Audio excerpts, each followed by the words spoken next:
They find you hanging from the underside of a leaf, the world turned upside down and enormous. Before you even take your first deliberate motion, invisible dangers are circling.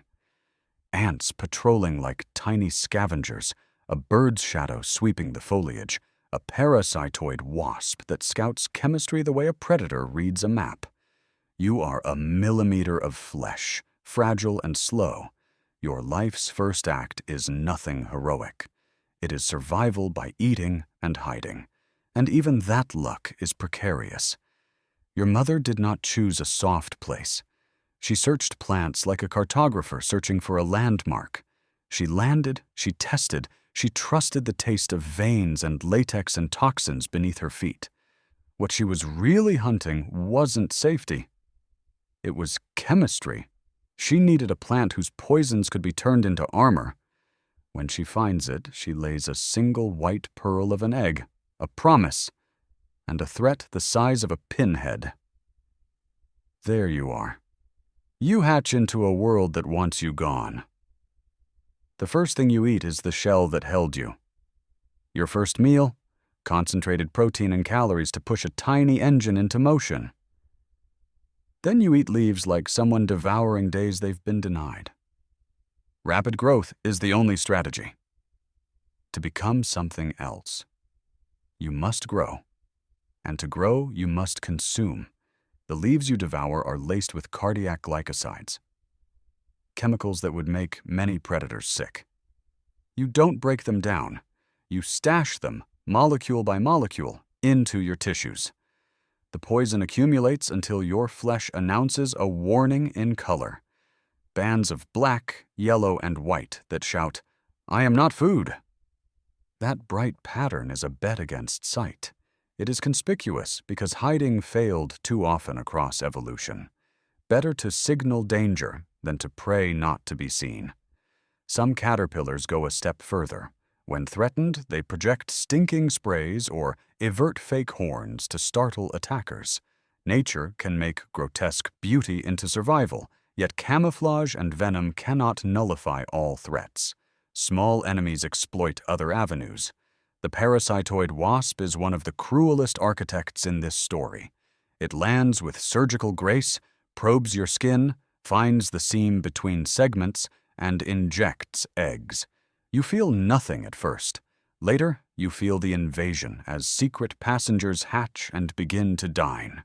They are not monsters that haphazardly consume. They eat with strategy, leaving your vital organs intact long enough for you to live, grow, and, if chance winks, spin a chrysalis that will hold the wasp's future. For some, metamorphosis delivers not wings but an army. You could reach the chrysalis and never know which ending was written inside you. When the internal clock signals now, you stop eating. The hunger evaporates like fog. You descend, anchor yourself, and spin silk from a gland beneath your mouth. Spun threads that become the cradle for your undoing. You hang inverted, your body curling into the precise geometry of surrender, and your outer skin tears open to reveal a glossy sculpted shell, the chrysalis. From outside, silence and stillness. Inside, controlled annihilation. This is not poetic transformation. It is biochemical demolition. Enzymes flood muscle, dissolving the scaffolds that once bent and crawled. Organs lose their architecture and turn into a nutrient slurry. The nervous system unwinds. If a human were to cut open that chrysalis now, we would not find a sleeping caterpillar. We would find a warm, roiling broth of cells and tissue fragments. Yet within that chaos are seeds of a new blueprint, cell groups called imaginal discs, microscopic teams that carry instructions to make wings, antennae, compound eyes, and an altogether different nervous circuit. They are like tiny workshops hidden inside you since the larval days, quietly waiting for the soup to give them raw material. Most metamorphoses fail. Fungi can exploit the high humidity inside a pupa, parasites can devour crucial tissue, temperature shifts can disrupt timing, and minor deformities will lock wings into useless shapes. But should you survive, the chrysalis splits and you emerge, crumpled and wet, cradling wings that look like soggy paper. Now a new emergency. You must inflate those wings before they harden, pumping body fluids through veins that will become the scaffolding of flight. A premature hand or a rescue attempt dooms you. The wings would set crooked, and you would be a ground-bound tragedy for the remainder of your days. So you must wait, fragile and exposed, while air dries membranes into delicate bridges between life and death. When the wings finally unfurl, the world is suddenly different. Color floods through membranes like stained glass. For the first time, the air holds you. Flight is not a small miracle. It is the payoff after an internal apocalypse and a long gamble with weather, predators, and parasites. But even this victory is temporary. The very design that lets you float on sunlight is the design that ensures you will not last. Adult wings are marvels built from lattice and pigment. Light, beautiful, exquisitely efficient. They are also disposable. There is no repair shop once a wing's edge is shredded by wind, chewed by the teeth of a failing attack, or nicked by a spider web. Every scrape is permanent. You sip nectar because your jaws from larval life are gone, replaced by a proboscis fit only for sucking.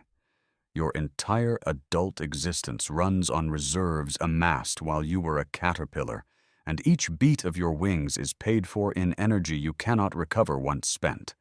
The forest is a web of hazards. A mantis hides among trumpet flowers, palms folded like hands ready to snap. A web glitters and waits, nearly invisible until the light betrays it. Birds practice aerial combat and learn to cue on the flicker of color. You dodge and survive, but these brushes leave marks. A thin vein may fray during your first flights, a tiny tear that reduces stability and forces compensatory efforts each time you try to bank. These compensations cost energy. They create wear. They shorten the window in which mating is possible. Then comes the dance.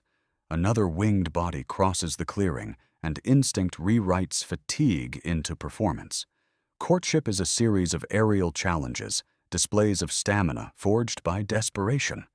The ritual looks graceful from a distance, circles in sunlight, synchronized dives, but underneath the choreography is physiology being spent to prove fitness. When the pair finally alights, the act that follows is the reason everything before it existed: reproduction. One partner will start the hunt anew for the same poisonous plant, and a single egg will again depend on chemical chance and predator misfortune.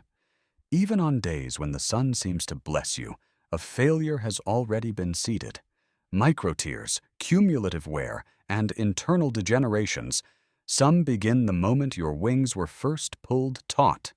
Structural fatigue propagates invisibly. The material of your wings is not living tissue designed to be renewed. It is a composite built to be light, and that lightness costs longevity. One flight too many, one gust misjudged, and a vein gives way. You may fold onto a leaf and twitch as your body recalibrates, trying to compensate.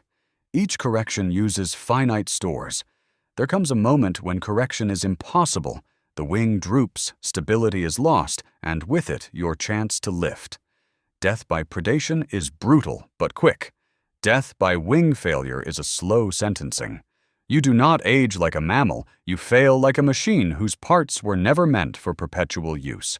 Your wings fray, your flights become desperate and clumsy, and the same patterns that saved you, the coloration, the migrations, the reproductive drive, become appendages of extinction.